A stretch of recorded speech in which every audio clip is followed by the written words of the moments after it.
दिवाली के उपलक्ष्य में स्पेशल प्रोग्रामिंग ईटी नाउ स्वदेश पे जारी है, आप देख ही रहे हैं। लेकिन ये एक खास सेगमेंट है बियॉन्ड मार्केट्स।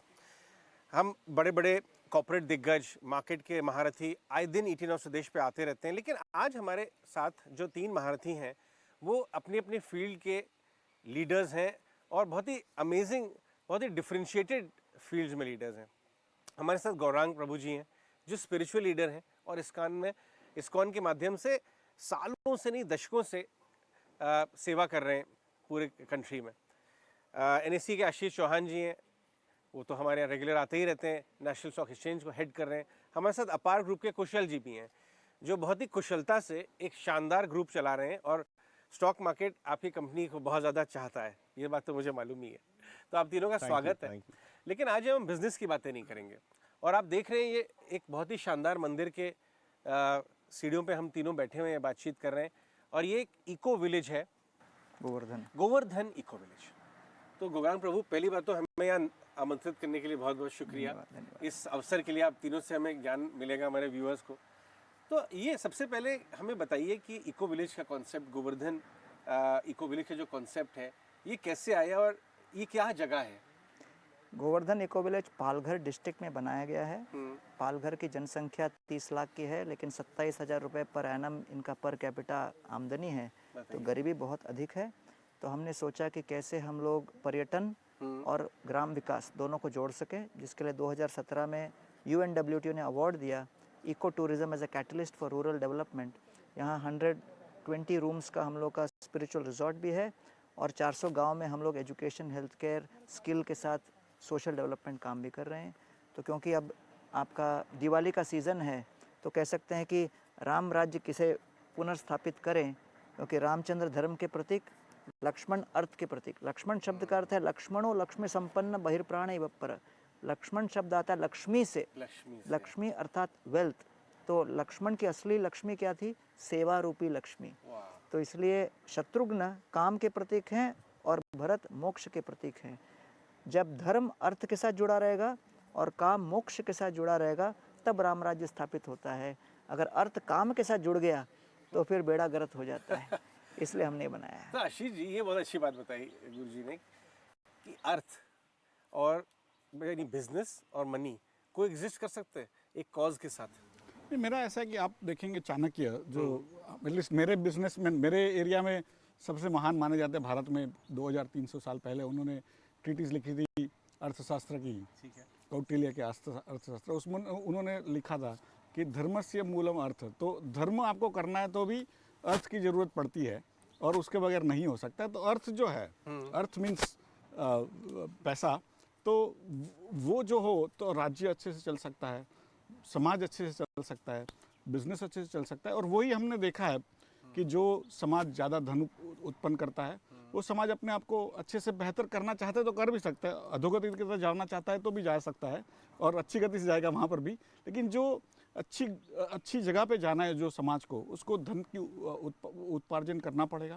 और उसी की वजह से जब आप धन आज उपार्जन कर रहे हो तो उस समय कैसे अच्छी डायरेक्शन में आप अपने समाज को ले जाए, उसके ऊपर भी ध्यान देना बहुत ज़रूरी है। जो कैपिटल रेजिंग और capital creation, wealth creation is important, but कौन सी डायरेक्शन में जाना है जिससे आपको एक मोरल कंपास मिले और सभी का मानसिक भी एक विकास हो, संतोष हो, सभी को लगे कि हाँ यहाँ पर एक न्याय हो रहा है। तो वो जो चीज़ है और एक तरह से समानता बढ़ रही है, असमंजसता दूर हो रही है, वो जो चीज़ें होती है। कई धनी कंट्रियों में आपने देखा होगा कि मानसिक प्रॉब्लम्स भी बढ़ते हैं, जबकि भारत में उतना नहीं है, इसलिए कि हम ज़्यादा स्पिरिचुअल है। बट ओवरऑल जो दिवाली का माहौल है, तो आपके सभी दर्शकों को दिवाली की भी बहुत बहुत शुभकामनाएं। और अगला आगे वाला विक्रम संवत जो गुजराती न्यू ईयर है, उसके लिए भी आगे वाला संवत भी बहुत अच्छा हो, ऐसी प्रभु से प्रार्थना। कुशल जी, ये बताइए कि आपने अभी मुझे बातचीत करने के दौरान बताया, आप एक बिजनेस लीडर हैं, कि राज ऋषि का जो कॉन्सेप्ट है, जो पुराने हमारे एंशिएंट इंडिया में हुआ करता था, आज बिजनेस हाउसेस बहुत सारे वो राजऋषि जैसा रोल प्ले कर सकते हैं कि एक तरफ तो वो अपने अर्थ कमाने का काम जो अपना रेगुलर बिजनेस है वो कर रहे हैं, लेकिन वो जो अर्थ है उसके यूटिलाइजेशन में ऑलमोस्ट ऋषियों जैसा काम भी, राजऋषि वाला रोल भी बिजनेस लीडर्स का केस है, there is a strong case कि वो ऐसा रोल कर सकते हैं। आप अगर इस बारे में बताएं। नहीं, आपने जो बताया अजय जी, वो that is the crux of the matter कि इफ़ यू सी कि पूरे एंशंट इंडिया का जो मतलब हमारा जो सनातन धर्म जो यहाँ पे रहा है, ये सब मंदिरें जो बनी है, इंफ्रास्ट्रक्चर जो बना है विच हैज़ लास्टेड इतने सेंचुरीज, वो राज ऋषि ने खड़े किए थे। तो आज के डेट में अभी बिजनेस ऋषिज हैं, तो अगर वो थोड़े स्पिरिचुअल पाथ पे जाते, अगर उनमें थोड़ी विवेक जागरूकता हो जाती है, तो कॉन्शियसनेस के साथ ये सब स्टेक होल्डर को अच्छी तरह से उनको फायदा दिलवा सकते हैं। तो ये CSR जो है is one step actually, where वो थोड़ा कंपलसरी है, बट यू नो ये ट्रस्ट एंड फाउंडेशन जो बन रहे हैं आजकल, तो इससे आई थिंक इंडिया में बहुत ही इम्पैक्ट होगा। ये रोल जैसे बिजनेस ऋषिज प्ले करेंगे तो ट्रांसफॉर्मेशन जो लोअर सोसाइटीज वगैरह, see wealth of a nation finally is the average, ऊपर आना चाहिए, हाँ, नीचे ऊपर आना चाहिए। तो इससे मतलब काफ़ी प्रोग्रेस हो सकता है। स्पिरिचुअलिटी का जो, आध्यात्मिकता का जो इसमें रोल प्ले हुआ, गुरुजी ये बताइए कि बिजनेस हाउसेस को क्यों कॉन्शियस होना ज़रूरी है? वो सिर्फ CSR एक कि सब करना है लॉ के हिसाब से नहीं करें, खुशी खुशी करें, पार्टिसिपेट करें और एक्टिव रोल प्ले करें। देखिए अजय भाई, अगर विश्व की अगर जनसंख्या 800 करोड़ की है आज लगभग, तो उसको 2 विभागों में हम विभाजित कर सकते हैं। 200 करोड़ के पास ही डिस्पोजेबल इनकम है, 600 करोड़ या तो आर्थिक रूप से पंगु है, बिलो पॉवर्टी लाइन है, जो कुछ भी हो बेनिफिट्स पे डिपेंडेंट है। तो अगर ये 200 करोड़ जनसंख्या जो कि एक दूसरे को ही टेंशन दे रही है, ये देखे कि भाई 600 करोड़ हैं जो पूरी तरह से अपाहिज हैं आर्थिक रूप से, उनके लिए अगर कुछ किया जाए तो वास्तव में इनका तनाव थोड़ा कम होगा और they will experience the Joy of giving. तो इसलिए दातव्यम इति यद्दानम दीयते अनुपकारिणे देशे काले च पात्रे च तद्दानम सात्विकम स्मृतम। गीता में सात्विक दान का वर्णन किया गया है, जिसके माध्यम से the giving is healing for the giver. क्या बात कही आपने। इनफैक्ट पता नहीं कैसे आपको ये बात मालूम चल गया कि ईटी नाउ स्वदेश पे इस बार हम जो दिवाली की प्रोग्रामिंग कर रहे हैं, उसका पूरा मेन एजेंडा ये दिवाली मुस्कान वाली है। अच्छा। और मुस्कान आपके मन में आनी चाहिए, सिर्फ चेहरे पे नहीं। अच्छा। और वो तभी आएगी जब आप अपनी एफ्लुएंस में से थोड़ा सा पार्टिसिपेट करें किस तरह सामने, जो आपने अभी बात कही है। उस मुस्कान को अंग्रेजी में स्माइल कहते हैं। और हम आशीष भाई के साथ मिलकर जनवरी में एक प्रोग्राम लॉन्च कर रहे हैं लीडरशिप ट्रेनिंग का, जिसका नाम है school for mindful leadership and ethics. की चरित्र के आधार पर रामायण, महाभारत, पुराण, उपनिषद इत्यादि और गीता के और चाणक्य नीति के शिक्षाओं के आधार पर कैसे हम philosophy, culture, business leadership, administrative leadership, ESG वगैरह में युवा पीढ़ी को, और अभी जो ऑलरेडी कई सालों में लगे हुए हैं अलग अलग लेवल्स पर लीडरशिप ट्रेनिंग का प्रोग्राम हम एस्टेब्लिश कर सकें।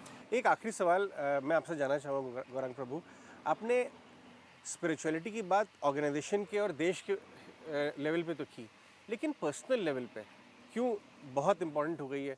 तनाव है लोगों को, डिप्रेशन होता है, मेंटल इलनेस शब्द जो है लास्ट 2-3 साल में इतना ज़्यादा सुनने आने लगा। तो स्पिरिचुअलिटी कैसे पीस दे सकता है हम जैसे आम नागरिक को भी? देखिए, भगवत गीता के दृष्टिकोण से जीव जो हम हैं, प्रकृति, काल और कर्म पे शोषण करने का जब प्रयास करता है और लगता है कि मैं ही स्वामी हूँ और मैं ही नियंत्रक हूँ, मैं ही कंट्रोलर हूँ, तो उस प्रक्रिया को गीता में भोग कहा गया है। और भोग का परिणाम है चिंता। तो जब चिंता इतनी बढ़ जाती है, तब व्यक्ति हाथ जोड़कर सोचता है कि ऊपर भी कोई है क्या हमारे। तब ईश्वर तत्व का जब प्रकट होता है, तब ईश्वर तत्व के साथ जब जीव जुड़ता है, तो प्रधानमंत्री मोदी जी ने पूरे विश्व भर में योग की प्रक्रिया आरंभ करवाई, उसको प्रचलित किया। तो ये है योग। तो इसलिए भोग से उठकर जब हम योग की ओर जाते हैं, तो तब जाकर धीरे धीरे उस चिंता को हम चिंतन में परिवर्तित कर देते हैं।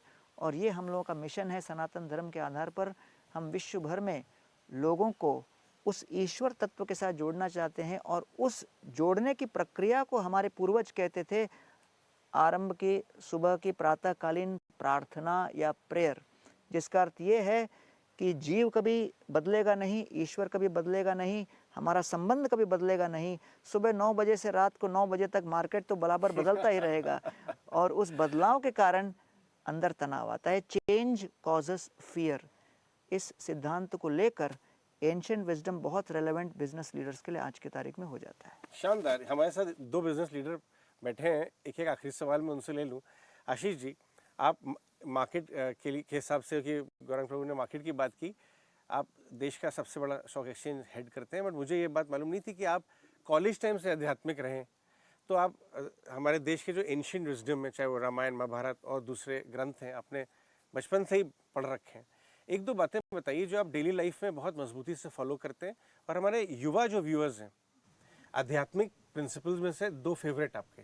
एक तो यही है जो गीता में लिखा हो कि कर्मण्येवाधिकारस्ते मा फलेषु कदाचन, कि अपना कर्म करना है, फल की चिंता नहीं करनी है। क्यों? ऐसा नहीं कि फल नहीं मिलेगा, फल मिल सकता है, लेकिन न भी मिले तो भी आपको कर्म करना है, क्योंकि कर्म है आपकी प्रकृति है।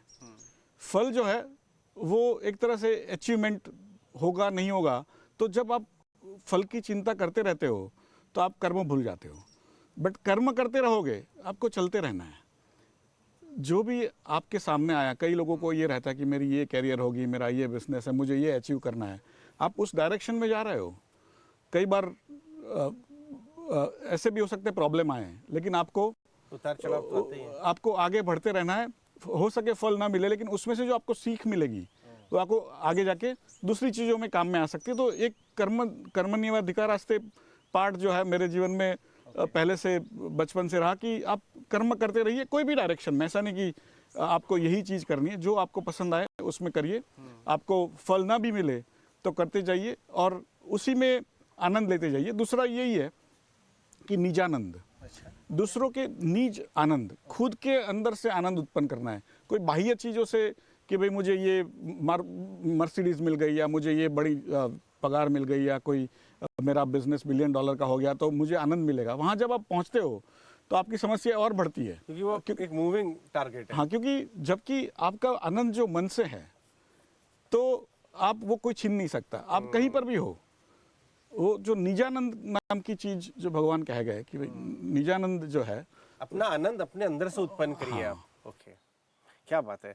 कुशल जी, अभी आपने बात ये बताई कि अर्थ हो गया, हमारे पास कॉजेज भी हैं, लेकिन बिजनेस हाउसेस को अपने जो स्किल्स हैं, अपने प्रोजेक्ट एग्जीक्यूशन स्किल्स, भाई हम लोग टारगेट्स तो वो करते ही हैं, टारगेट्स को चेज करते ही। क्या हो रहा है, हमारा देश बहुत एफ्लुएंट होता जा रहा है, highest number of high net worth individuals हमारे देश में आ गए हैं। आप जो बढ़ते हुए या अपने एफ्लुएंट जो हमारे व्यूअर्स हैं, उनको क्या मैसेज देना चाहेंगे? आपके यहाँ कई जनरेशन से धर्मार्थ का काम हो रहा है, सक्सेसफुल एंटरप्राइज भी साथ में चल रही है, तो आप क्या मैसेज देना चाहेंगे? तो अजय जी, आई थिंक सबसे महत्वपूर्ण चीज़ है कि भाई आप आपका पोजीशन क्या सोचते हैं। कि अगर आप सोचते हैं कि भाई मैं ट्रस्टी हूँ, ये भोगी योगी का इक्वेशन आ गया जो गौरांग प्रभु जी बात कर रहे थे। अगर आप ट्रस्टी है तो फिर आपका जो मेन मकसद है, जो मेन एम है कि इंस्टीट्यूशन को बढ़ाना, जितने भी स्टेक होल्डर्स हैं उनको मतलब उनकी प्रगति देखना, तो पोजीशन बहुत इंपॉर्टेंट है। और पोजीशन के लिए जो कॉन्शियसनेस जो है, जिससे आपका जो इंटेंशन होगा, वो बहुत ही इंपॉर्टेंट है। तो यस, वेल्थ का क्रिएशन तो होगा ही, क्योंकि इंडिया बड़ी अच्छी पोजीशन में है। आई थिंक नेक्स्ट 10-20 इयर्स के लिए India will have tremendous progress. So sometimes जो सबसे इम्पोर्टेंट चीज़ जो हो जाती है कि जब भी आपके पास सब मीन्स रहते हैं तो आप किस तरह से उसको यूज़ करेंगे। When you are spoiled for, with surrounded by all the wealth, and people are all coming and marketing all the great things, the Louis Vuitton and the Ferraris and all, तो फिर उस समय में आपको choice करना है। और ये भगवत गीता में these sort of choices आपको मतलब एजुकेट करते हैं कि किस तरह से आप अच्छी तरह से राइट चॉइस सिलेक्शन कर सकते हैं। तो ये ट्रस्टीशिप का I think is at the heart of the whole thing, कि अगर आप ट्रस्टी तरीके से आप काम करते हैं, मानते हैं कि भाई हम ट्रस्टी है, तो आपका पूरा आउटलुक टोटली चेंज हो जाता है। शानदार, बहुत ही मजा आया मुझे। I'd like to also wish all the viewers a happy Diwali and a very prosperous new year. Thank you Ajay ji. बहुत बहुत शुक्रिया आपका भी, गौरांग प्रभु, आशीष जी, कुशल जी, बहुत अच्छा लगा 18 स्वदेश पे इस बातचीत के द्वारा। Thank you. Thank you.